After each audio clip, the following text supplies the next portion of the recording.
না পড়ে ওই যে মাগুরার একটা ছোট্ট মেয়ে আসিয়া, মনে আছে তার কথা? কত বছর?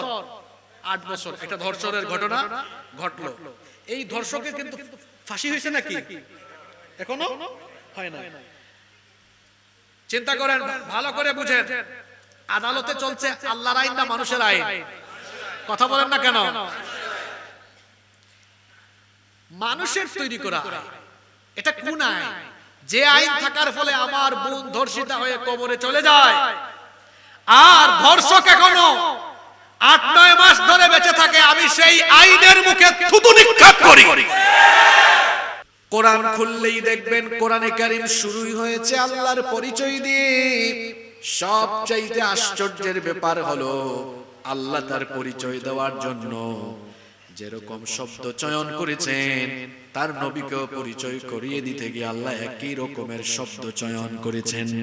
কোরআন খুললেই পাবেন প্রথম আয়াত হলো, সবাই মহব্বতে আমার সঙ্গে তেলাওয়াত করেন, আলহামদুলিল্লাহি রাব্বিল আলামিন। সকল প্রশংসা হচ্ছে আল্লাহর। যে আল্লাহর প্রশংসা করা হলো সেই আল্লাহর পরিচয় হলো রব্বিল আলামিন। তিনি হচ্ছেন জগৎ সমূহের রব, তিনি হচ্ছেন জগৎ সমূহের প্রতিপালক। আল্লাহ তার পরিচয় দিতে গিয়ে বললেন তিনি হলেন রব্বিল আলামিন, তিনি সকল আলমের রব। আর আখেরে নবীর পরিচয় দিতে গিয়েও আল্লাহ একই রকমের শব্দ চয়ন করে বললেন, ওয়ামা আরসালনাকা ইল্লা রাহমাতাল লিল আলামিন। ও নবী, আমি আপনাকে তামাম আলমের জন্য নবী হিসাবে পাঠিয়েছি। সুবহানাল্লাহ পড়বেন না? আমার নবীর শান মান দেখেন কেমন। আল্লাহ তার নিজের জন্য পরিচয় দিতে গিয়ে যে শব্দ চয়ন করেছেন, একই রকমের শব্দ নবীর শানে আল্লাহ ব্যবহার করেছেন। সুবহানাল্লাহ। নাম্বার 2 নাম্বার, পৃথিবীর সমস্ত আম্বিয়া আলাইহিমুস সালামকে আল্লাহ তাদের নিজেদের বংশ, নিজেদের গোত্র, নিজেদের সম্প্রদায়, নিজেদের এলাকার জন্য পাঠিয়েছেন। রব্বুল আলামিন পৃথিবীতে যত নবী এবং রাসূল পাঠিয়েছেন, সকল নবী এবং রাসূলকে তাদের নিজ নিজ গোত্র, সম্প্রদায়, এলাকায় বা অঞ্চলের জন্য পাঠিয়েছেন। যেমন কোরআনে কারীমের 7 নম্বর সূরা সূরাতুল আরাফের 59 নম্বর আয়াতে রব্বুল আলামিন নূহ আলাইহিস সালামের কথা এভাবে বলছেন, লাকাদ আরসালনা নূহান ইলা কওমিহি ফাকালা ইয়া কওমি ইবুদুল্লাহা মা লাকুম মিন ইলাহিন গায়রুহু। অবশ্যই আমি নূহকে তার সম্প্রদায়ের জন্য পাঠিয়েছি, আর তিনি গিয়ে বলেছেন, ফাকালা ইয়া কওমি ইবুদুল্লাহ, হে আমার সম্প্রদায়, একমাত্র ইবাদত করো কার? একই ভাবে আল্লাহ তাআলা হুদ আলাইহিস সালামের ব্যাপারে কোরআনে কারীমের 7 নম্বর সূরা সূরাতুল আরাফের 65 নম্বর আয়াতে বললেন, ওয়া ইলা আদিন আখাহুম হুদা ক্বালা ইয়া কওমি ইবুদুল্লাহা মা লাকুম মিন ইলাহিন গায়রুহু। আর আমি হুদ জাতির জন্য, আর আমি আদ জাতির জন্য তাদের ভাই হুদ আলাইহিস সালামকে পাঠিয়েছি। আবার দেখেন কোরআনে কারীমের 7 নম্বর সূরা সূরাতুল আরাফের 73 নম্বর আয়াতে আল্লাহ তাআলা বললেন, ওয়া ইলা সামুদ আখাহুম সালিহা। আর আমি সামুদ জাতির জন্য তাদের ভাই সালেহ আলাইহিস সালামকে পাঠিয়েছি। কোরআনে কারীমের 7 নম্বর সূরা সূরাতুল আরাফের 85 নম্বর আয়াতে আল্লাহ তাআলা এভাবে বলছেন, ওয়া ইলা মাদয়ানা আখাহুম শুআইবা। আর আমি মাদিয়ান জাতির জন্য তাদের ভাই শুআইব আলাইহিস সালামকে পাঠিয়েছি। কোরআনে কারীমের 14 নম্বর সূরা সূরা ইব্রাহিমের 5 নম্বর আয়াতে আল্লাহ তাআলা বলছেন, ওয়ালাকাদ আরসালনা মূসা বিআয়াতিনা আন আখরিজ কওমাকা মিনাদ যুলুমাতি ইলান নূর।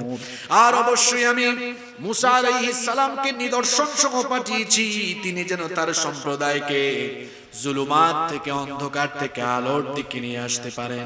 একইভাবে আল্লাহ তাআলা কোরআনে কারীমের 61 নম্বর সূরা সূরাতুস সাফাত 6 নম্বর আয়াতে বললেন, ওয়া ইল ক্বালা ঈসা ইবনু মারইয়াম ইয়া বানি ইসরাঈলা ইন্নী রাসূলুল্লাহি ইলাইকুম ইলা আখিরিল আয়া। আল্লাহ বলছেন, আর স্মরণ করো যখন ঈসা ইবনে মারইয়াম বললেন, হে বনি ইসরাঈল, আমি তোমাদের সকলের জন্য আল্লাহর তরফ থেকে রাসূল হিসাবে এসেছি। দেখুন, আমি বেশ কয়েকটা আয়াত, সূরা নাম্বার, আয়াত নাম্বার সহ শোনালাম, যেখানে আল্লাহ তাআলা বলছেন সকল নবী বা রাসূল তাদের নিজেদের গোত্রের জন্য, নিজেদের জাতির জন্য, নিজেদের বংশের জন্য, নিজেদের এলাকার জন্য, নিজেদের অঞ্চলের জন্য এসেছে। কিন্তু আমার নবীর শান মান কেমন, আমার নবীর মর্যাদা কেমন? আমার নবীকে আল্লাহ তাআলা, তিনি তো জন্ম নিয়েছেন কুরাইশ বংশে, শুধু কুরাইশ বংশের নবী বানান নাই, মুসা নবী এসেছেন বনি ইসরাইল বংশে, আল্লাহ তাকে বনি ইসরাইলের নবী বানিয়েছেন। আবার দেখেন শুআয়ব আলাইহিস সালাম এসেছেন মাদিয়ান জাতির জন্য, তাকে আল্লাহ মাদিয়ানবাসীর নবী বানিয়েছেন। একইভাবে ঈসা আলাইহিস সালাম এসেছেন বনি ইসরাইলের জন্য, আল্লাহ তাকে বনি ইসরাইলের নবী বানিয়েছেন। কিন্তু লাকসামের বাবারা, ভাইয়েরা, আপনারা বলেন তো, আমার নবীর জন্ম হয়েছে কুরাইশ বংশে, তাই বলে আমার নবী কি শুধু কুরাইশ বংশের নবী নাকি? আমার নবীর জন্ম হয়েছে মক্কা নগরীতে, তাই বলে আমার নবী কি শুধু মক্কা নগরীর নবী নাকি? আমার নবীর জন্ম হয়েছে সৌদি আরবে, তাই বলে তিনি কি সৌদি আরবের নবী নাকি? না, আমার নবী কোনো দেশের নবী, গোত্রের নবী, এমনকি কোনো মহাদেশের নবী নন, বরং আমার নবীর স্ট্যাটাস হলো এমন। কোরআনে কারীমের 4 নম্বর সূরা সূরাতুন নিসা এর 79 নম্বর আয়াতে আল্লাহ তাআলা এভাবে বললেন, ওয়া আরসালনাকা লিন-নাসি রাসূলা ওয়া কাফা বিল্লাহি শাহীদা। আল্লাহ তাআলা বললেন, ও নবী, তামাম দুনিয়াতে যত মানুষ বসবাস করে, যত অঞ্চল, যত এলাকা, যত মহাদেশ আছে, সকল এলাকার সকল মানুষের জন্য আমি আপনাকে রাসূল বানিয়েছি। কোরআনে কারীমের 7 নম্বর সূরা সূরাতুল আরাফের 158 নম্বর আয়াতে আল্লাহ আরো বলছেন, قُلْ يَا أَيُّهَا النَّاسُ إِنِّي رَسُولُ اللَّهِ إِلَيْكُمْ جَمِيعًا। ও নবী, আপনি বলে দেন, আমি তোমাদের সকলের জন্য, হে মানুষেরা শোনো, আমি তোমাদের সকলের জন্য যার তরফ থেকে রাসূল হয়ে এসেছি তিনি কে? সব নবী হচ্ছেন এলাকার, বংশের, গোত্রের, অঞ্চলের, জাতির নবী, আর আমার নবী হচ্ছেন তামাম দুনিয়ার সকল জাতি গোষ্ঠী, সকল মানুষের নবী। সুবহানাল্লাহ। নাম্বার 3 নাম্বার, আমার নবী শুধু সকল মানুষের নবী নন, পৃথিবীর যত নবী আর রাসূল আছেন সকল নবীদেরও নবী, এমনকি তিনি হচ্ছেন ইমামুল আম্বিয়া ওয়াল মুরসালিন, সমস্ত নবী রাসূলদের ইমাম হলেন তিনি। সুবহানাল্লাহ, সবাই পড়লেন না? এজন্য তার পরিচয় হলো ইমামুল মুরসালিন। তিনি কি করে সব নবী রাসূলদের ইমাম হয়ে গেলেন? মেরাজের রজনীতে যখন রব্বুল আলামিন তার হাবিবকে ধুলির ধরা থেকে দুলুক বুলুক ছাড়িয়ে 7 আসমান ভেদ করে সিদরাতুল মুনতাহা পাড়ি দিয়ে যেই রাতে নবীজির মেরাজ সংগঠিত হয়েছিল, এর 2টা অংশ, একটা অংশের নাম হলো ইসরা, আর একটা অংশের নাম হলো উরুজ বা মেরাজ। কোরআনে শুধু ইসরার কথা এসেছে, আর হাদিস শরীফের মধ্যে উরুজ বা মেরাজের কথা এসেছে। আল্লাহ তাআলা কোরআনে এভাবে বলছেন, যারা পারেন আমার সাথে বলেন, সুবহানাল্লাযী আসরা বিআবদিহি লাইলাম মিনাল মাসজিদিল হারাম ইলাল মাসজিদিল আকসা। বরকতময় সুবহান সেই সত্তা, সকল দুর্বলতা অক্ষমতা থেকে সুবহান, সকল দুর্বলতা থেকে মুক্ত সুবহান সেই সত্তা, যিনি তার বান্দাকে রাতের বেলা ভ্রমণ করিয়েছেন মসজিদে হারাম থেকে মসজিদে আকসা পর্যন্ত। এতটুকুকে বলা হয় ইসরা, মানে নাইট জার্নি, নৈশ ভ্রমণ। আল্লাহর নবীকে যখন আল্লাহ তাআলা মসজিদে হারাম থেকে মসজিদে আকসা পর্যন্ত নিয়ে গেলেন, মসজিদে আকসায় তখন আল্লাহ তাআলা নবীর সম্মানে এই দুনিয়ার সকল নবী রাসূলদেরকে সেখানে সেই রাতে আল্লাহ একত্রিত করেছিলেন। জিবরিল আমিন বললেন, ও নবী, এবার আপনি সামনে যান, গিয়ে ইমামতি করেন। আল্লাহর নবী বললেন, এখানে সবাই তো আমার থেকে সিনিয়র, বাবা আদম আলাইহিস সালাম আছেন, উলুল আজমি মিনার রাসূল যারা, তারাও এখানে উপস্থিত আছেন, কি করে আমি ইমামতিতে যাই? জিবরিল আমিন বললেন, এই সিদ্ধান্ত আমার নয়। জোরে বলেন তো দেখি, সিদ্ধান্তটা কার? আস্তে বলবেন না, জোরে বলেন, সিদ্ধান্তটা কার? জিবরিল আমিন বললেন, এটাই আল্লাহর সিদ্ধান্ত, আপনি আজকে সকল নবী রাসূলের উপস্থিতিতে এখানে নামাজে ইমামতি করবেন, আর এর মাধ্যমে আল্লাহ তাআলা আপনাকে সকল নবী এবং রাসূলদের ইমাম বানিয়ে দিবেন। আমার নবীর সম্মান, আমার নবীর স্ট্যাটাস, আমার নবীর মর্যাদা হলো এমন, আল্লাহ তাআলা যখনই কোন নবীকে ডাকার দরকার হয়েছে, সম্বোধন করার দরকার হয়েছে, সব নবীদেরকে আল্লাহ তাআলা নাম ধরে ধরে ডেকেছেন। কোরআন খুলেন, আপনি পেয়ে যাবেন পৃথিবীর সর্বপ্রথম মানুষ এবং সর্বপ্রথম নবী যিনি আদম আলাইহিস সালামকে আল্লাহ যখন ডাক দেওয়ার দরকার হয়েছে, আল্লাহ বলেছেন, ইয়া আদামুসকুন আনতা ওয়া যাওজুকাল জান্নাতা ওয়া কুলা মিনহা রাগাদান হাইসু শি'তুমা ওয়া লা তাকরাবা হাযিহিশ শাজারাতা ফাতাকুনা মিনাল যালিমিন। আদম নবীকে ডাকার দরকার হয়েছে, আল্লাহ বলেছেন, ইয়া আদম। নূহ আলাইহিস সালামকে ডাকার দরকার হয়েছে, আল্লাহ বলেছেন, ইয়া নূহ বিত বিসালামিন মিন্না। মূসা নবীকে ডাকার দরকার হয়েছে, আল্লাহ বলেছেন, ইয়া মূসা ইন্নী আনাল্লাহু রাব্বুল আলামিন।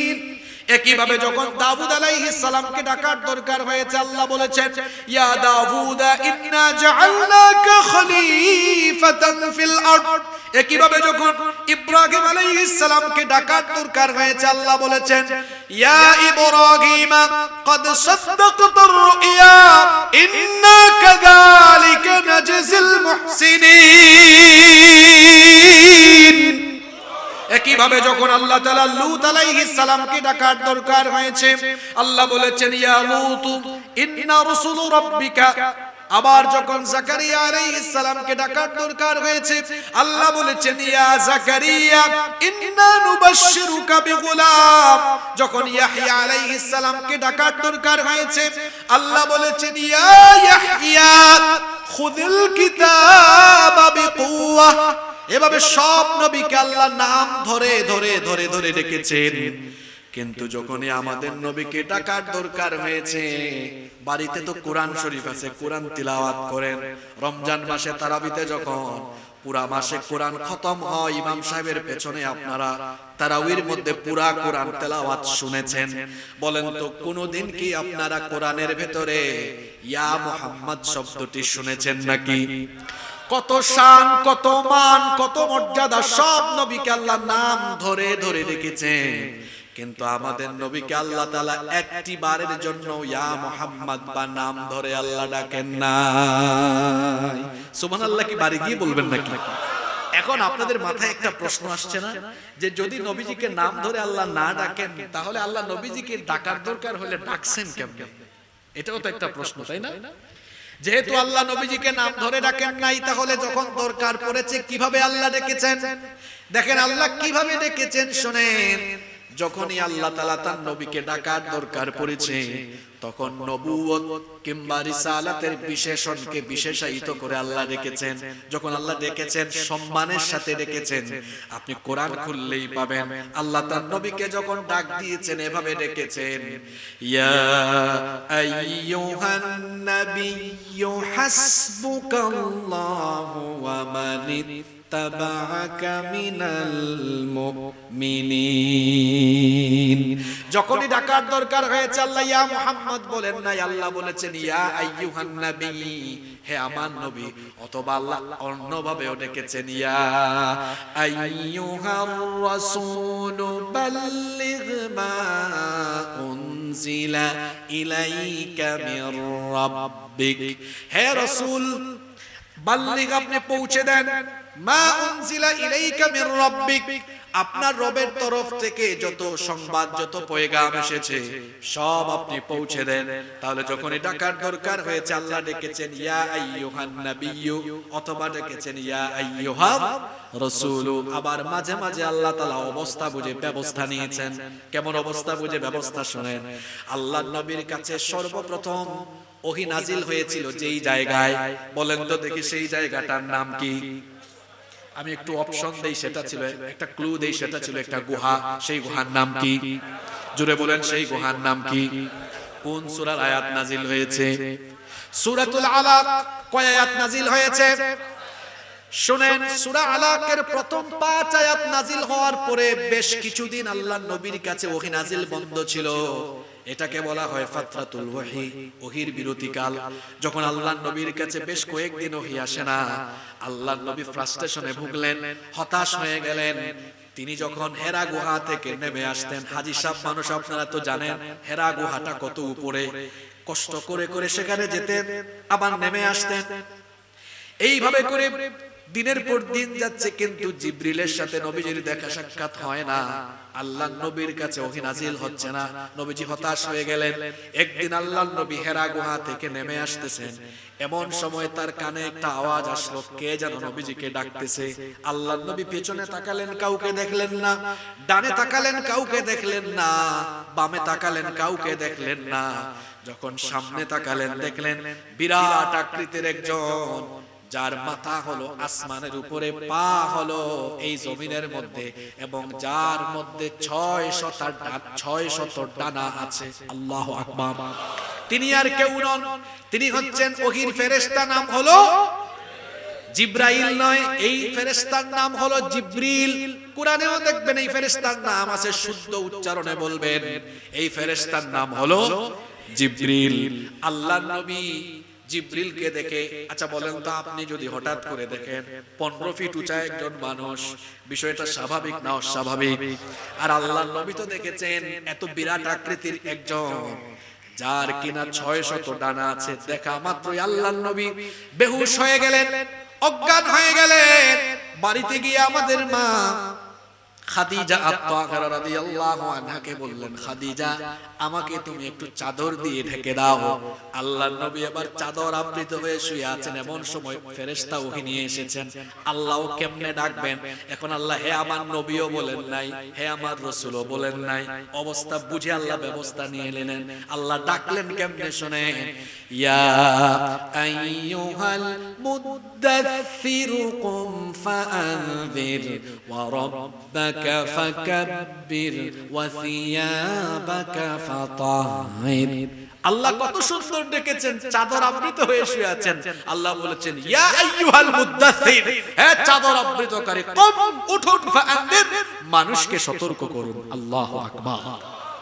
নবীজিকে ইজ্জত এই সম্মান দিয়েছেন কে? একটিবারের জন্য আল্লাহ তাআলা তার নবীকে নাম ধরে ডাকলেন না। আল্লাহ নিজে তো ডাকলেন না, আমাকে আপনাকে আমাদেরকেও আল্লাহ নিষেধ করে দিলেন।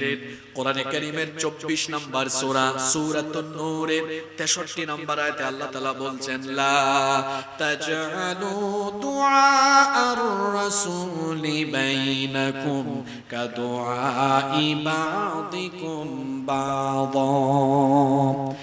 তোমরা যেভাবে একজন আরেকজনকে নাম ধরে ডাকো, এক বাড়ির ভাই আব্দুল করিম পাশের বাড়ির বন্ধু বা সহপাঠীকে বলেন, বন্ধু আব্দুল সাত্তার কোথায়, বন্ধু আব্দুল মালিক কোথায়। এই যে তোমরা একজন আরেকজনকে নাম ধরে যেভাবে ডাকাডাকি করো, খবরদার আমার নবীকে এইভাবে নাম ধরে ডাকাডাকি করো না। যদি নাম ধরে ডাকাডাকি করো, বেয়াদবি করো নবীর সাথে, তাহলে কি হবে? আনতাহবাতা আমালুকুম ওয়া আনতুম লা তাশউরুন। তোমরা কল্পনাও করতে পারবে না, যদি নবীকে এভাবে নাম ধরে ডাকাডাকি করে নবীর সাথে বেয়াদবি করো, জীবনের সমস্ত আমলগুলোকে যিনি বরবাদ করে দিবেন তিনি কে? নিষেধ করে দিয়েছেন আল্লাহ আমার নবীকে এইভাবে নাম ধরে ডাকাডাকি করো না।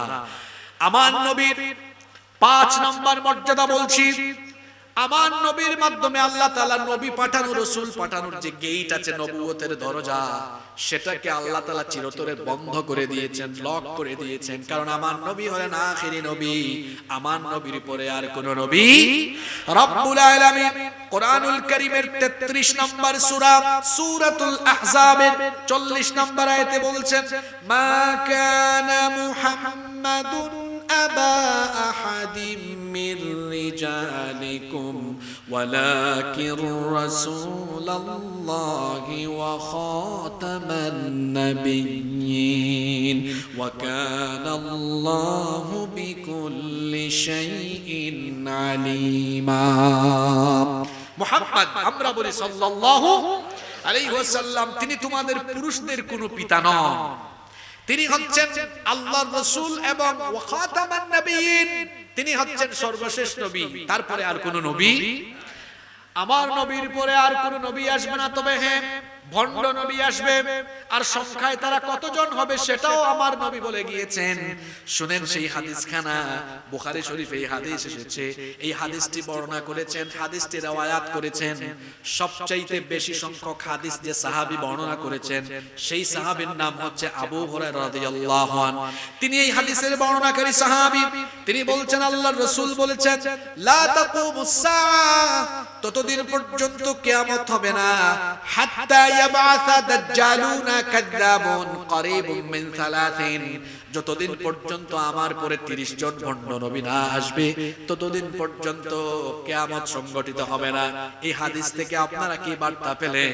কিয়ামতের আগ পর্যন্ত দুনিয়াতে মোট ভণ্ড নবীর আগমন হবে কতজন? জোরে বলেন কতজন?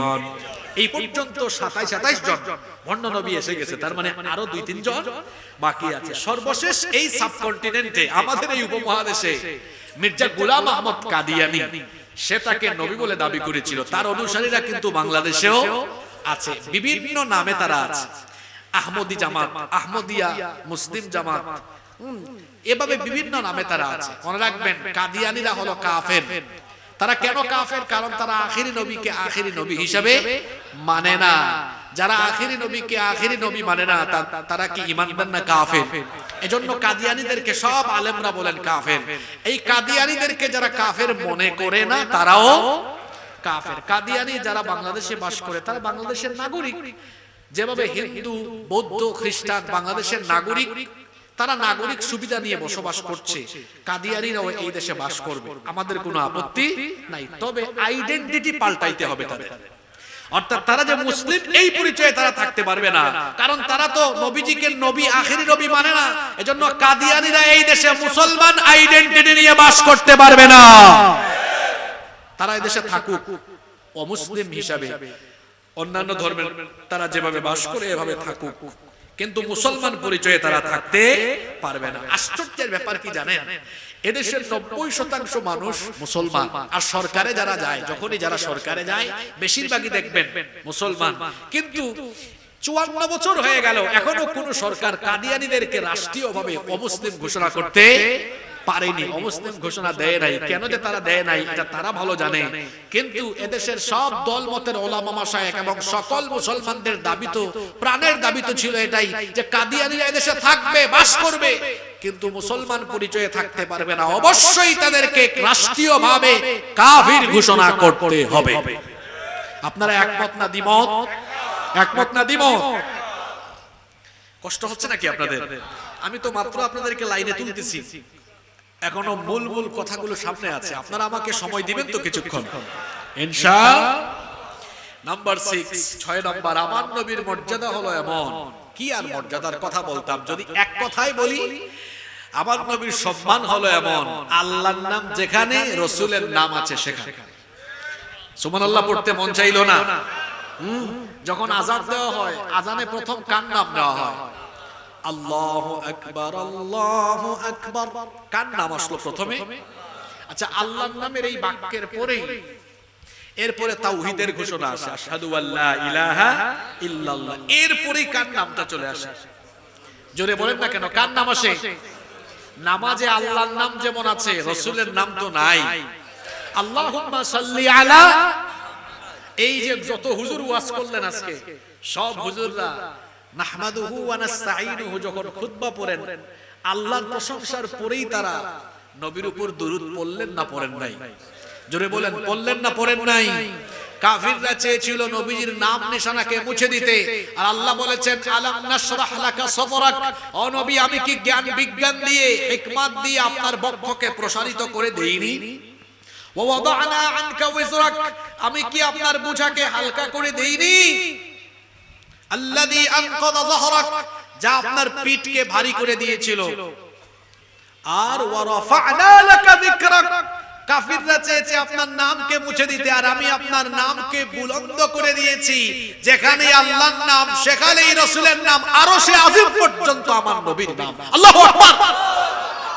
এই সম্মানই মর্যাদা নবীজিকে দিয়েছেন কে? নাম্বার 7, 7 নাম্বার, আমার নবীর মর্যাদা এমন। আমি তো একটা শিরোনাম দিয়েছিলাম আলোচনা, কি ছিল জানি?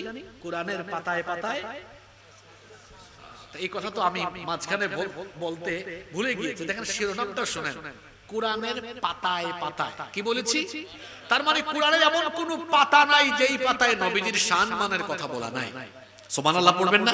এই যে আমি প্রায় 40-53 মিনিটের মতো কথা বলছি, এই 53 মিনিটে অন্তত পক্ষে তো অনেকগুলো আয়াত চলে আসছে। সবগুলো আয়াত কার শানে? কার শানে? রাসূলের শানে। আপনারা বলবেন হুজুর এই কথাটা কি বললেন কোরআনের পাতায় পাতায়? হ্যাঁ, সব পাতায় আছে, এমনকি সব সূরায়ও আছে। এখন অনেকে আছে খুব চালাক, বলবে হুজুর সব পাতায় যদি নবীজির শান থাকে, সূরা ফালাকে আর নাসে নবীজির সম্মান কোথায় আছে? ভাই এটা বুঝতে হলে গভীরভাবে কোরআন বোঝার ক্ষমতা থাকা লাগবে। আপনি কি জানেন রাসূল কিছুদিন অসুস্থ ছিলেন? রাসূলের শিফার জন্য এই দুইটা আয়াত, এই দুইটা সূরা আল্লাহ নাযিল করেছেন। সুবহানাল্লাহ। তা আপনি বলবেন তাহলে আলাম তারা কাইফা ফাআলা রাব্বুকা বিআসহাবিল ফিল, এই সূরায় তো আব্রাহার কাহিনী এসেছে। আব্রাহা যে কাবা ঘর ধ্বংস করতে এসেছিল, এই সূরায় নবীর সম্মান কোথায়? এটা বুঝতে হলে আপনার গভীর জ্ঞান থাকা লাগবে, কোরআন বোঝার ক্ষমতা লাগবে। আল্লাহর নবী দুনিয়াতে আসার এই কয়েকদিন আগের কাহিনী এটা। আব্রাহার বাহিনীকে আল্লাহ আবাবিল পাঠিয়ে মাটির সাথে মিশিয়ে দিয়েছেন।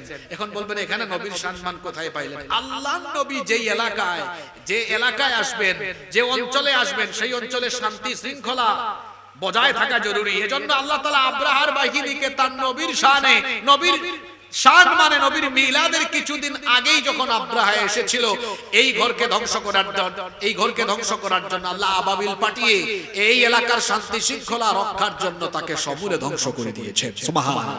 এভাবে কোরআনের পাতায় পাতায় প্রতিটি সূরায় নবীর সম্মান যিনি বর্ণনা করেছেন তিনি কে? এমন সম্মান, এমন মর্যাদা আমার নবীর। কিয়ামতের ময়দানে সর্বপ্রথম আল্লাহ তার নবীকে কাউসার দান করবেন। ইন্না আ'তাইনাকাল কাউসার। ছোট্ট সূরা, এটা তো মুখস্থ আছে, সওয়াবের নিয়তে আমার সাথে আপনারা তিলাওয়াত করে নিন। ইন্না আ'তাইনাকাল কাউসার, নিশ্চয়ই আমি আপনাকে কাউসার দান করেছি। কাউসার এটি আবার কি? এটা হচ্ছে এমন এক পানি, কিয়ামতের ময়দানে নদী নালা খাল বিল টিউবওয়েল কিছুই থাকবে না, শুধুমাত্র আল্লাহর আরশে আজিমের ছায়া থাকবে, আর কাউসার পানি, আর কাউসার থাকবে। এই হাউজে কাউসার এটা হলো এমন এক পানি, এটা দুধের চেয়েও সাদা, মধুর চেয়েও মিষ্টি। এই হাউজে কাউসার যার নসিব হবে, এই হাউজে কাউসার যে ব্যক্তি একবার পান করবে 50,000 বছরের তৃষ্ণা নিবারণ হয়ে যাবে। কিয়ামতের দিনে এই কাউসারের মালিক আল্লাহ তার নবীকে বানিয়ে দিবেন। সুবহানাল্লাহ পড়বেন না? আল্লাহর নবী বলেছেন আসমানে আকাশে তোমরা যতগুলো তারকা দেখো, এর চাইতে আরো বেশি সংখ্যক হাউজে কাউসারের পেয়ালা যেগুলো হবে সোনার উপর তৈরি, এত সংখ্যক হাউজে কাউসারের পেয়ালা আল্লাহ আমাকে দান করবেন, আর আমি আমার উম্মতকে সেটা বিলাতে থাকবো। ও ভাইয়েরা শুনেন, বাবারা শুনেন, কিয়ামতের ময়দান তো বড় কঠিন। 9,30,00,000 মাইল দূরে এখন সূর্য, তাও গরম আমাদের সহ্য হয় না, ঘামতে ঘামতে শেষ। এখন কি সূর্য আছে নাকি? তাও আমার শরীর থেকে ঘাম বের হয়। সূর্য নাই, তাও ঘাম বের হয়। কিয়ামতের ময়দানে সূর্য যখন মানুষের মাথার একেবারে নিকটে চলে আসবে, পরিস্থিতি কেমন হবে? তখন গুনাহগারদের মাথার চান্দি ফেটে মগজ ভাতের মতো উতরে উতরে গলে গলে গলে গলে বেয়ে বেয়ে পড়তে থাকবে। পিপাসার যন্ত্রণায় মানুষেরা কাতর হয়ে জিহ্বাটা মুখের ভেতর থেকে বের হয়ে নাভি পর্যন্ত ঝুলতে থাকবে। এত বেশি মানুষেরা ঘামাবে, যার যার গুনাহ অনুযায়ী এমন পরিস্থিতি হবে, কেউ বা হাঁটু পর্যন্ত, কেউ বা কোমর বুক পর্যন্ত, কেউ বা তার চেয়ে আরো বেশি পরিমাণ ঘামের মধ্যে নিজের ঘামে নিজে সাঁতরাতে থাকবে। এই রকম পরিস্থিতিতে আল্লাহ তাআলা তার নবীকে হাউজে কাউসার দান করবেন, আর নবীও হাউজে কাউসার বিলাবেন। এই হাউজে কাউসার যার নসিব হয়ে যাবে, যাকে নবীজি একবার কাউসার দিয়ে দিবেন, এই কাউসারের পানি পান করার সাথে সাথে ওই ব্যক্তির 50,000 বছরের তৃষ্ণা নিবারণ হয়ে যাবে। আল্লাহ তুমি আমাদেরকে তোমার নবীর হাত থেকে কাউসার নসিব করে দিও। আরো আসতে বলেন আমিন। নাম্বার 8 নাম্বার, আমার নবীর মর্যাদা হলো এমন, আমার নবী হলেন এমন, কিয়ামতের ময়দানে আমার নবী সুপারিশ করার আগ পর্যন্ত আল্লাহ তাআলা বিচার কার্য আরম্ভ করবেন না। খেয়াল করে শুনেন, কেমন নবী, কেমন শান, কেমন মান। আমার নবী আল্লাহর দরবারে সুপারিশ করার আগ পর্যন্ত আল্লাহ তাআলা বিচারে আরম্ভ করবেন না। ভালো করে শুনেন, এই হাদিসটি মুসলিম শরীফে বর্ণিত হয়েছে। আবু হুরায়রা রাদিয়াল্লাহু আনহু হাদিসটি বর্ণনা করেছেন।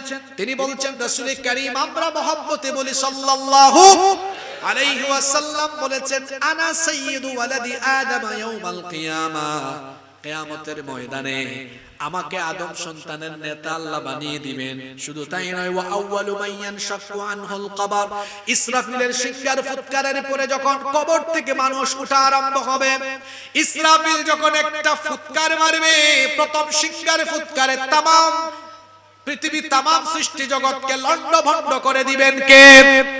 এরপরে দ্বিতীয়বার তিনি যখন শিঙ্গায় ফুৎকার মারবেন, দুইটা ফুৎকারের কথাই আল্লাহ কোরআনে বলেছেন। প্রথম ফুৎকারের কথা আল্লাহ এভাবে বলেছেন, ওয়া নুফিখা ফিস সূরি ফাসাইকা মান ফিস সামাওয়াতি ওয়া মান ফিল আরদি ইল্লা মান শাআ আল্লাহ ثم نفخ فيه أخرى فإذا هم قيام ينظرون। প্রথম সিংহার ফুৎকারের পরে আসমান জমিন লন্ডভন্ড হয়ে যাবে। দ্বিতীয় সিংহার ফুৎকারে কবর থেকে মানুষ উঠে হাসরের ময়দানে দাঁড়িয়ে যাবে।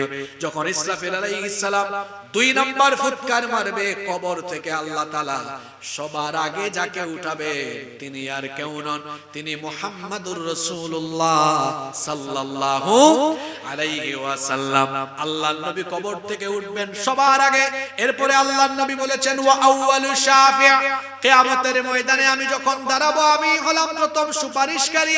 শুধু তাই নয়, ওয়া আউয়ালু মুশাফফা', কিয়ামতের ময়দানে সবার আগে আমার সুপারিশ আল্লাহ তাআলা কবুল করবেন। কিয়ামতের ময়দানে আমরা দাঁড়িয়ে থাকব কতদিন? আল্লাহর নবী বলেছেন 50,000 সানাতিন মিম্মা তাউদ্দুন, দুনিয়ার হিসাব অনুযায়ী 50,000 বছর মানুষেরা দাঁড়িয়ে থাকবে। জোরে বলেন কত হাজার বছর? আপনার হায়াত তো 40, 50, 60, 70, 80 বছর, আর কিয়ামতের বিচার দিনটা হবে 50,000 বছর। দীর্ঘ সময় মানুষেরা দাঁড়িয়ে থাকতে থাকতে পেরেশান হয়ে যাবে। লোকেরা যাবে বাবা আদম আলাইহিস সালামের কাছে, গিয়ে বলবে, বাবা আদম আপনি আল্লাহর দরবারে আবেদন করেন, ফরিয়াদ করেন, সুপারিশ করেন, আল্লাহ যেন বিচারটা আরম্ভ করেন, আমাদের আর সহ্য হয় না। বাবা আদম আলাইহিস সালাম তখন বলবেন, বাবারা আমি পারবো না, নফসি নফসি জিকির করে আমি নিজেকে বাঁচানোর পেরেশানিতে আছি, কারণ আমি তো নিষিদ্ধ গাছের ফল ভক্ষণ করেছিলাম। জানি না আজ আল্লাহ তাআলা আমার সাথে কেমন আচরণ করেন, আমি পারবো না। লোকেরা এবার চলে যাবে নূহ আলাইহিস সালামের কাছে, গিয়ে বলবে, আপনি আমাদের জন্য আল্লাহর দরবারে সুপারিশ করেন। নূহ আলাইহিস সালাম বলবেন, আমিও তো নফসি নফসি জিকির করছি, কারণ আমি আমার উম্মতের জন্য বদদুয়া করেছিলাম। জানি না আজ আল্লাহ তাআলা আমার সাথে কেমন আচরণ করেন। নূহ আলাইহিস সালাম ফিরিয়ে দিবেন। লোকেরা এবার চলে যাবে জাতির পিতার কাছে। বলেন তো দেখি, জাতির পিতা কে? একদল ছিল যারা জোর করে জাতির ঘাড়ে জাতির পিতা চাপিয়ে দিয়েছিল।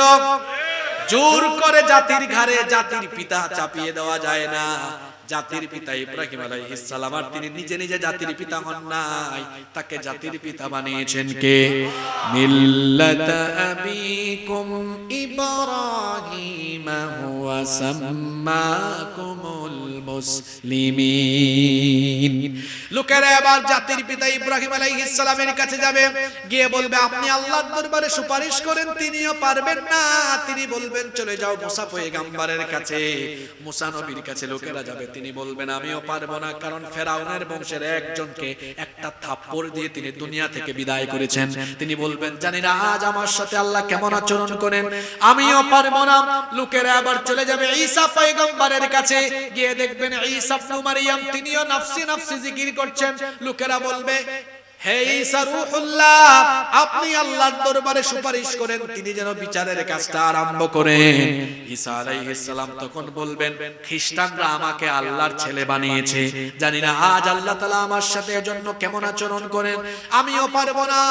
ও মিয়া, এত জায়গায় ঘোরাঘুরি করে কোনো লাভ নাই, চক্কর বক্কর দিয়ে লাভ নাই, জায়গা মতো চলে যাও। তিনি বলবেন চলে যাও আখিরি নবী মুহাম্মদুর রাসূলুল্লাহ, সবাই বলি সাল্লাল্লাহু আলাইহি ওয়াসাল্লামের কাছে চলে যাও। লোকেরা এবার আখিরি নবীর কাছে আসবে। আল্লাহর নবী তখন মাকামে মাহমুদের মধ্যে সাজদারত অবস্থায় থাকবেন। লোকেরা যখন বলবে আল্লাহর নবী সাজদায় পড়ে যাবেন, আল্লাহর রহমতের দরিয়ায় তখন জোশ মারবে। আল্লাহ তখন বলবেন ও আমার নবী ইরফা রাসাক, মাথাটা আপনি উঠান, এভাবে কেন সাজদায় পড়ে আছেন? সালতু আতাহু, কি চাইবেন আপনি চান। ও আমার নবী, আজ আমি আপনাকে সবার আগে সুপারিশের পারমিশন দিলাম। নবী গো যান, যার জন্য মন চায়, যার জন্য ইচ্ছে, তার জন্য সুপারিশ করে তাদেরকে নিয়ে আমার জান্নাতে আপনি চলে যান। আল্লাহ সেই দিন নবীজির সুপারিশ আমাদের প্রত্যেককে তুমি নসিব করে দিও। আরো জোরে বলেন আমিন। আমার নবীর 9 নাম্বার মর্যাদা হলো তিনি হলেন জান্নাতের উদ্বোধনকারী। ঘুমাই গেছেন নাকি? আচ্ছা, জান্নাত বানিয়েছেন কে? রাস্তা বানায় কারা? মিস্ত্রিরা। রাস্তা বানায় কারা? আর উদ্বোধন করে কে? আপনারা ঘুমাই গেলেন নাকি? আমার রাইখা ঘুমাই যায় না। এখন তো আমি সব দামি দামি সব কথাই দামি, কোরআনের সব কথাই মানে মূল কথাগুলো সামনে আসতেছে। যুবক ভাইরা ঘুমাই গেছে নাকি?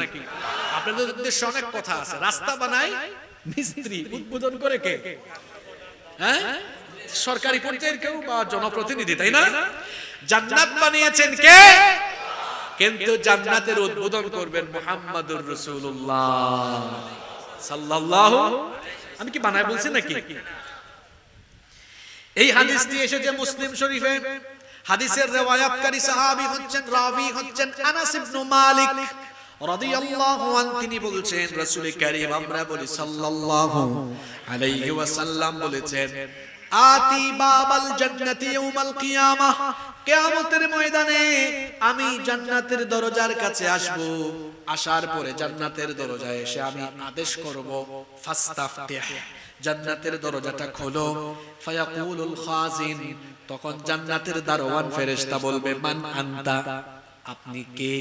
আল্লাহর নবী বলবেন আমারে চিনো না, আনা মুহাম্মাদুর রাসূলুল্লাহ সাল্লাল্লাহু আলাইহি ওয়াসাল্লাম। আল্লাহর নবী যখন পরিচয় দিবেন, ফেরেশতা তখন বলবেন বিকা উমিরতু লা আফতাহু লি আহাদিন ক্বাবলাক, আপনার জন্যই তো আমি দাঁড়িয়ে আছি। আল্লাহ আমাকে আদেশ করেছেন আপনি আসার আগ পর্যন্ত জান্নাতের দরজাটা যেন খোলা না হয়। আজকে আপনার মাধ্যমে জান্নাতকে উদ্বোধন করা হবে। সুবহানাল্লাহ পড়ছেন ঠিক, কিন্তু মনে মনে অনেকে ভাবতেছেন হুজুর নবী দেখি জান্নাত উদ্বোধন করে জান্নাতে ঢুকে যাচ্ছেন, তা আমাদের কি হবে?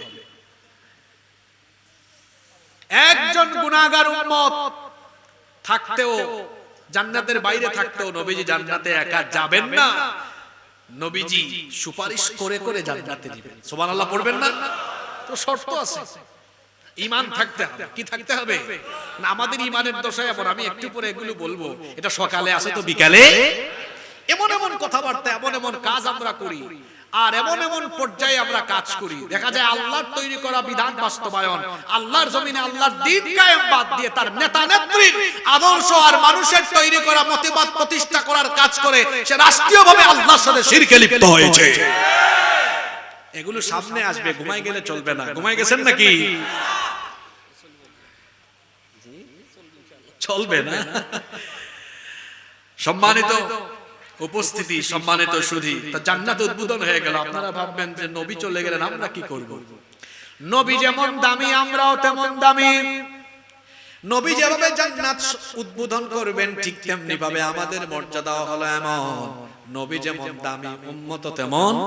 এজন্য দেখা যাবে, আচ্ছা বলেন তো, আমরা তো আখেরি উম্মত হিসাবে আমরা দুনিয়াতে আসছি আগে, আর অন্যান্য উম্মত তারা দুনিয়াতে এসেছেন আমাদের আগে, আমরা এসেছি পরে। তাহলে জান্নাতের সিরিয়ালের জন্য সিস্টেমটা তো এমন দরকার ছিল, আগে আদম নবীর উম্মত, পরে নূহ নবীর উম্মত, এভাবে করে সিরিয়াল দিতে দিতে যদি আমাদেরকে জান্নাতে ঢুকানোর সিরিয়াল আসে, আমাদেরটা আগে আসার কথা না পরে আসার কথা। কিয়ামতের দিন জান্নাতে আমরা যাব সিরিয়াল অনুযায়ী নয়, আমরা যাব ভিভিআইপি মর্যাদায়। আল্লাহ বলবেন উম্মতে মুহাম্মদি কোথায়? আজকে সবার আগে তারা জান্নাতে ঢুকবে। দেখা যাবে সকল নবীর উম্মতরা ওয়েটিং সিরিয়ালে লাইন ধরে দাঁড়ায় থাকবে, আর তাদের চোখের সামনে দিয়ে সবার আগে আল্লাহ উম্মতে মুহাম্মদিকে জান্নাতে ঢুকাবে। তাহলে আমাদের সম্মান, নবীও যেমন দামি, আমাদের উম্মত তেমন দামি। আপনারা খুশি না বেজার? নাম্বার 10, আমার নবীর 10 নম্বর মর্যাদা হলো, আমার নবীর নাম উচ্চারিত হলেই দুরূদ পড়াকে ওয়াজিব করে দিয়েছেন কে? ইন্নাল্লাহা ওয়া মালাইকাতাহু ইউসাল্লুনা আলান নবী ইয়া আইয়ুহাল্লাযীনা আমানু সাল্লু আলাইহি ওয়া সাল্লিমু তাসলিমা। কোরআনে কারীমের 33 নম্বর সূরা, সূরা আহজাবের 56 নম্বর আয়াত এটি। আল্লাহ তাআলা বলছেন, নিশ্চয়ই আল্লাহ এবং তার ফেরেশতারা নবীর উপরে দুরূদ, অর্থাৎ আল্লাহর তরফ থেকে নবীর উপরে রহমত নাজিল হয়।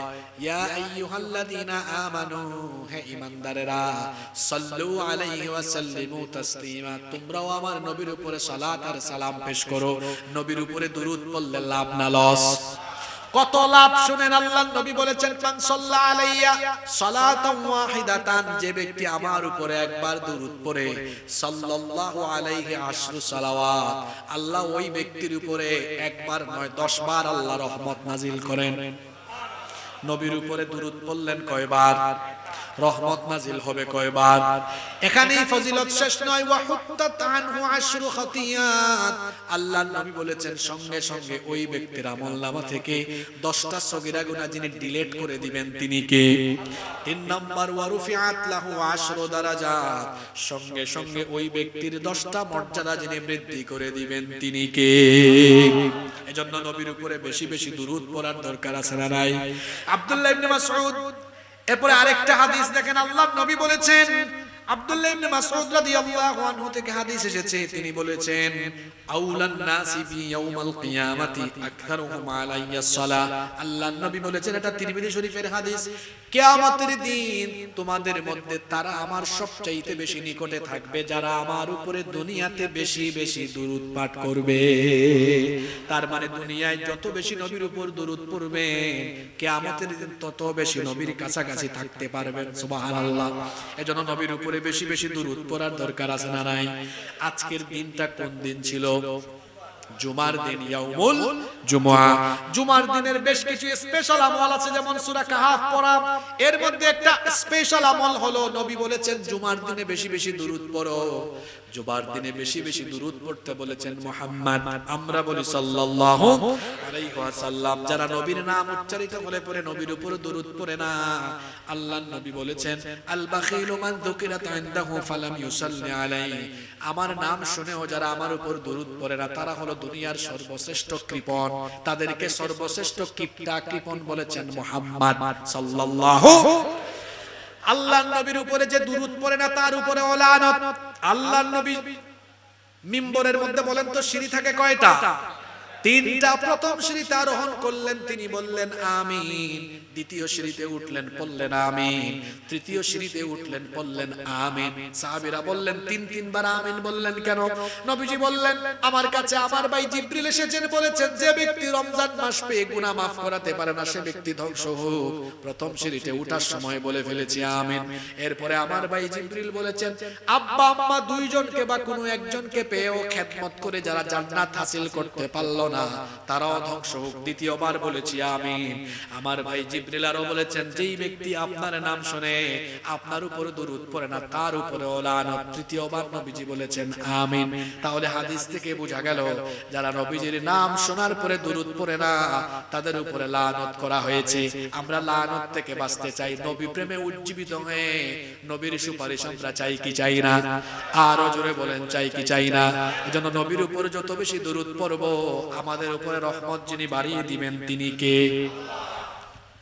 10টা পয়েন্ট নবীজির শানমান নিয়ে বলেছে। পরবর্তী পয়েন্টও শানমানে, কিন্তু প্রত্যেকটা পয়েন্ট আবার আমাদের সাথে রিলেটেড। এজন্য এই 15-20 মিনিট আপনারা গভীর মনোযোগে আমার সাথে থাকতে পারবেন তো? রেডি সবাই? নাম্বার 11 নাম্বার, আমার নবীর এমন মর্যাদা, আমার নবীকে আল্লাহ তাআলা নিজে থেকে চরিত্রের সার্টিফিকেট দিয়ে দিয়েছেন। সুবহানাল্লাহ। আমার আপনার আপনাদের চরিত্রের সার্টিফিকেট দেয় মেম্বার, চেয়ারম্যান, এমপি। যারা চরিত্রের সার্টিফিকেট দেয়, দেখা যায় তাদেরই চরিত্র ঠিক নাই। আমার নবীর চরিত্রের সার্টিফিকেট দুনিয়ার কোনো মানুষ দেয় নাই। কোরআনে কারীমের 68 নম্বর সূরা সূরাতুল কলমের 4 নম্বর আয়াতে রব্বুল আলামিন বলছেন, ওয়া ইন্নাকা লাআলা খুলুকিন আযীম। আর নিশ্চয়ই আপনি পুত পবিত্র সুমহান আদর্শের উপরে প্রতিষ্ঠিত।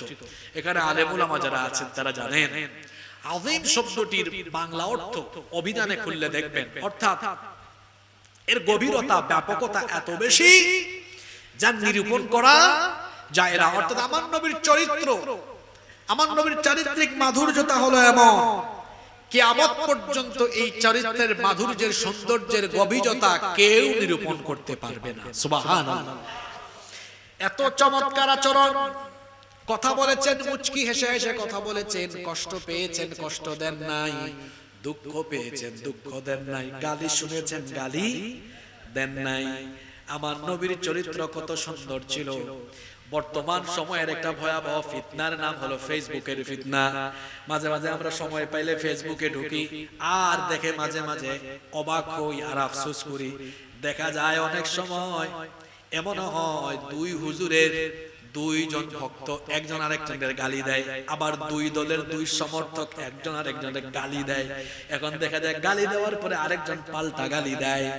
আরে ভাই, আমার নবীর চরিত্র কেমন ছিল দেখেন। কোরআন তেলাওয়াত করবেন, কোরআনের ভেতরে আছে কাফেররা নবীজিকে বলেছে সাহির, জাদুকর, বলেছে কাদ্দাব, মিথ্যাবাদী, বলেছে মাজনুন, বলেছে পাগল, বলেছে শাইর, বলেছে কবি, বলেছে কাহিন, গণক। এই সবগুলো শব্দ তো কোরআনে আছে না নাই? নবীজিকে এতগুলো গালি দিল, বলেন তো নবীজি কি একটা বারো পাল্টা কোন কাফিরকে একটা গালি দিয়েছেন নাকি? ভালো করে শুনেন, ইসলামী আন্দোলনও যারা করে গালির জবাবে পাল্টা গালি, কথা বলেন না কেন? গালির জবাবে পাল্টা গালি দিয়েছেন।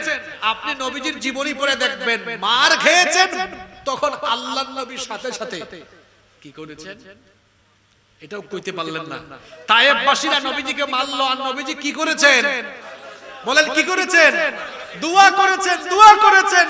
আপনি ইসলামী আন্দোলন করবেন তো নবীজি থেকেই তো আপনি শিখবেন। আপনাকে গালি দিবে, কিন্তু আপনার পার্সোনালিটি, ব্যক্তিত্ব হবে এমন, গালি দিবে আপনি বলবেন ভাই আপনার জন্য দোয়া করলাম, আল্লাহ আপনাকে হেদায়েত দান করেন। যুবক ভাইয়েরা, পারবো আমরা? গালির জবাবে গালি না, আমাকে একজন গালি দিয়েছে বলেই কি আমি গালি দিয়ে দিব? এত সহজ, এত সহজ নয়। আমাকে গালি দিতেই পারে, আমাকে গালি দিবে। আল্লাহ তো আমাকে শিখিয়ে দিয়েছেন যে মূর্খের সাথে তর্ক করো না। ওয়া ইযা খাতাবাহুমুল জাহিলুনা ক্বালু সালামা, সালাম দাও, কেটে পড়ো, এর সাথে তর্ক করো না। মনে রাখবেন কথার আরেক নাম লতা, এটা বললেই শুধু বাড়ে। গোবরে যেমন নাড়া দিলে দুর্গন্ধ বাড়ে, ঠিক তেমনি গালির জবাবে গালি দিলে ঝগড়া আরো বাড়ে। গালি দিবেন, বিশেষ করে যারা ইসলামী আন্দোলন করেন, নিজেদেরকে সংশোধন করেন। গালিগালাজ করা এটা ইসলামী আন্দোলনের নেতা কর্মীর স্বভাব নয়। মনে রাখবেন, তর্ক দিয়ে দুনিয়াতে বিজয়ী হওয়া যায় না, আদর্শ দিয়ে দুনিয়াতে বিজয়ী হওয়া যায়। কি দিয়ে বিজয়ী হওয়া যায়?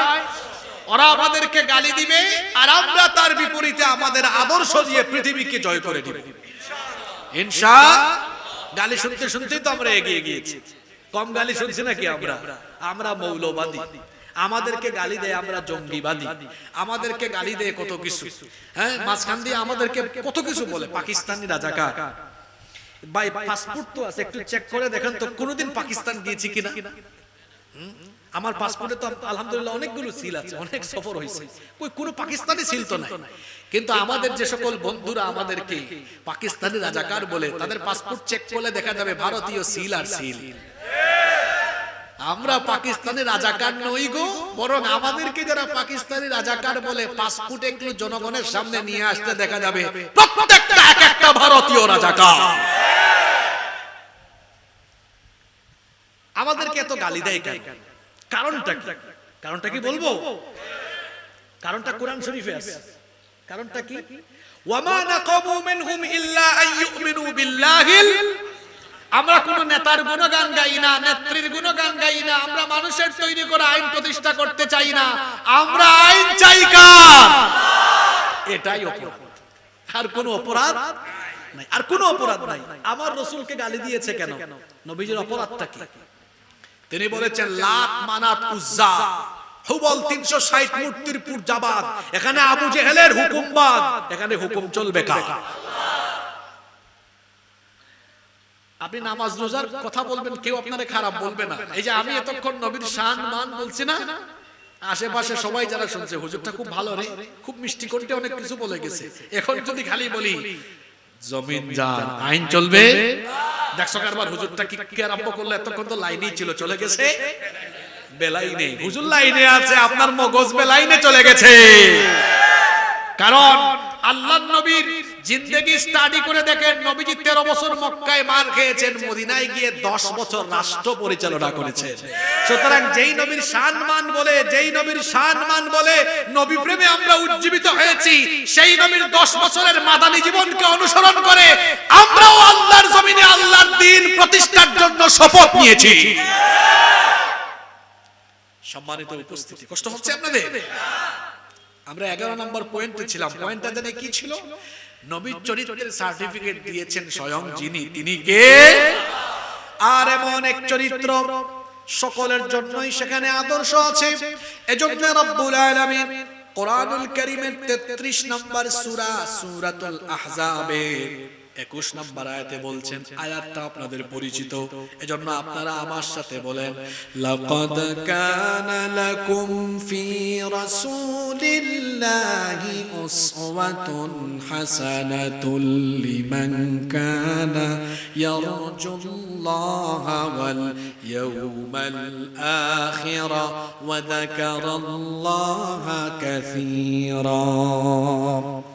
তোমাদের মধ্যে যারা আল্লাহকে অধিক স্মরণ করে এবং আখিরাতের আশা রাখে, তাদের জন্য রাসূলের জীবনেই রয়েছে সর্বোত্তম আদর্শের নমুনা। একজন শিশুর জন্য নবীজির আদর্শ আছে না নাই? কিশোরের জন্য আছে, তরুণের জন্য আছে, যুবকের জন্য আছে। আমার যুবক ভাইয়েরা, এই যৌবনের বয়সে আল্লাহর নবীকে কেমনে অনুসরণ করবেন? এই যৌবন বয়সে অকর্মার্থে কি হওয়া যাবে না। যৌবন বয়সে নিজেকে কর্মদীপ্ত বানান, নিজেকে পরিশ্রমের কাতারে নিয়ে যান। আল্লাহর নবী যখন তরুণ, সেই তরুণ বয়স থেকে আল্লাহর নবী তিনি বিভিন্ন কাজে নিযুক্ত হয়েছেন। আল্লাহর নবী নিজেই বলেছেন, আমি মাত্র কয়েক রাতের বিনিময়ে অনেকের ছাগল চড়িয়েছি, বকরি চড়িয়েছি। নবীজির বয়স যখন 25 বছর, তখন তিনি আম্মাজান খাদিজা আত-তাহেরার সাথে বিয়ে হয় নাই। বিয়ে হওয়ার আগেই তিনি তার ব্যবসায়িক কাজে নিযুক্ত হয়েছিলেন। তার মানে বোঝা গেল যৌবন বয়স থেকে আল্লাহর নবী সৎভাবে ব্যবসা বাণিজ্য করে সবার কাছে তিনি পরিচিত হয়েছেন, যার কারণে সবাই বলতো, তুমি তো শুধু মুহাম্মদ নও, তুমি হচ্ছো আল আমিন। আল্লাহর নবীকে আল আমিন উপাধি দ্বারা দিয়েছিল। হিলফুল ফুজুল নবীজি গঠন করেছেন। এখান থেকে যুবকদের জন্য শিক্ষা হলো, যৌবন বয়সে মানবতার জন্য, জুলুমের বিরুদ্ধে মানবতার পক্ষে কাজ করতে হবে। কারণ আল্লাহর নবী যৌবন বয়সে মানবতার পক্ষে, জুলুমের বিপক্ষে কাজ করেছেন। আজকের তরুণ যারা, আজকের যুবক যারা নবীজির জীবনী থেকে শিক্ষা নিয়ে যৌবন বয়সে জুলুম মুক্ত, ইনসাফ মুক্ত সমাজ আর দেশ গঠনের জন্য সবাইকে শিক্ষা নিতে। 54 বছর ধরে আমরা আমাদের এই দেশটাতে শুধু নিষ্পেষণ দেখেছি। আমার যুবক ভাইয়েরা, আমি আপনাদেরকে অনুরোধ করছি, একটু স্টাডি করেন, দেখেন তো আমাদের সাথে স্বাধীনতা লাভ করে এমন বহু দেশ আছে যারা আমাদের থেকে বহু উন্নত হয়ে গিয়েছে। উন্নত হয় নাই? এক ভাই মালয়েশিয়ার কথা বলছেন, আমি তো 2 মাস আগেই মালয়েশিয়া সফর করে আসছি। এই 2 মাস আগেই মালয়েশিয়া সফর করে এসেছি। এত চমৎকার দেশ, কি সুন্দর। মসজিদে ঢুকলে, আমার দেশে তো মসজিদে জুতা বাইরে রেখে ঢুকলে জুতা কি হয়? চুরি হয়। আর মালয়েশিয়াতে দেখলাম জুতা বাইরে রেখে ঢুকলে মনে করেন একটু এলোমেলো করে ঢুকছেন, ঢুকার পরে দেখা যায় কে জানি জুতাগুলো কি সুন্দর করে সাজিয়ে রেখেছে। এত চমৎকার দেশ, ছবির মতো সাজানো, সাজিয়ে ফেলেছে। দুর্নীতি যেখানে থাকবে সেই দেশ কোনোদিন এগিয়ে যেতে পারবে। আচ্ছা বলেন তো আপনারা, আমার দেশের সম্পদ কম না বেশি? জোরে বলেন, সম্পদ কম না বেশি? এই দেশের সম্পদের অভাব নাই, আমার এই দেশের চোর ডাকাতের অভাব নাই। 0% না পারেন, অন্তত যদি 90% দুর্নীতি মুক্ত হয়ে যায়, দেখবেন এই বাংলাদেশ উন্নত বিশ্বের কাতারে চলে যাবে ইনশাআল্লাহ। 54 বছর হয়েছে, আমরা তো দেশকে উন্নত বানাতে পারলাম না। আজকে এখানে চ্যালেঞ্জ করে গেলাম, 5400 বছরেও পারবেন না। যদি এভাবেই মানুষের তৈরি করা আইন চলতে থাকে 5400 বছরেও। আবার এই 54 বছরের মধ্যে আরেক কথা মনে পড়ছে, বলবো না বাদ দিয়ে দিব? বলেন তো দেখি, 54 বছরের মধ্যে দেশ চালাইছে পুরুষ বেশি না নারী বেশি? আমি হিসাব করে দেখছি 2 বেটি 30 বছরের উপরে চালাইছে। 30 বছরে একটু লজ্জাও পাওয়ার কথা আমাদের, আমরা কিন্তু পুরুষ মানুষ হিসাবে পিছায় আছি। কি বলেন আপনারা? মোট স্বাধীন হওয়ার পরে মোট কত বছর হয়েছে? যুবক ভাইরা ঘুমাই গেল নাকি? বলেন কত বছর হয়েছে? 54 বছর। এই 54 বছরের মধ্যে নারীরা দেশ চালিয়েছে কত বছর? 30 বছরে বেশি, 32-33 বছর হবে। তাহলে আমরা কত বছর? পুরুষরা 21-22 বছর। তাও একজন না, কতজন? আর তারা তো একজনই বহুত লম্বা সময় নিচ্ছে, আছে না এরকম? আচ্ছা শুনেন, এটা কেন বলেছি? এটা কোনো রাজনৈতিক আলাপ না, আমি যেটা বুঝাতে চেয়েছি, তাহলে নারীরা বেশি দেশ চালিয়েছে, আবার নারীরা এমন ক্ষমতা পেয়েছে আমরা দেখেছি। এট এ টাইম প্রধানমন্ত্রী নারী, বিরোধী দলীয় নেত্রী নারী, স্বরাষ্ট্রমন্ত্রী নারী, শিক্ষামন্ত্রী নারী, স্পিকারও। আমার আলোচনার বিষয় ওইদিকে না, আলোচনার বিষয় আরেকটা। সেটা কি? সেটা হলো এই যে মহিলা মানুষ, নারীরা এত ক্ষমতা পাইল 54 বছরে, 32-33 বছর তারাই ক্ষমতায় থাকলো। আমি কিন্তু কোন এক মহিলাকে বলি না, 2 মহিলাকে বলছি। বলেন তো, 2 মহিলা মিলে 30 বছরের বেশি দেশ চালায়া তারা কি বাংলাদেশে নারীর অধিকার প্রতিষ্ঠা করতে পেরেছে? নারীরা এখনো ধর্ষিতা হয় কি হয় না? তাদের আমলে, তারা সরকারের থাকা অবস্থায় 2 বেটি 2 মহিলার কথাই আমি বলছি, 2 মহিলা সরকারে থাকা অবস্থায় ধর্ষণ হয়েছে কি হয় না? তারা বিরোধী দলীয় নেতা, তারা প্রধানমন্ত্রী, তারা স্পিকার, তারা শিক্ষামন্ত্রী, স্বরাষ্ট্রমন্ত্রী, তারপরে নারী ধর্ষণ কমাইতে পারে নাই। নারীর ক্যাম্পাসে, এই যে কি বলে, কলেজে, বিশ্ববিদ্যালয়ের ক্যাম্পাসে নারীরা লাঞ্ছিত হয়েছে, ঠেকাইতে কেন পারে নাই? কারণ তারা যে আইন দিয়ে বিচার করে, এই আইনটা তো আল্লাহর তৈরি না,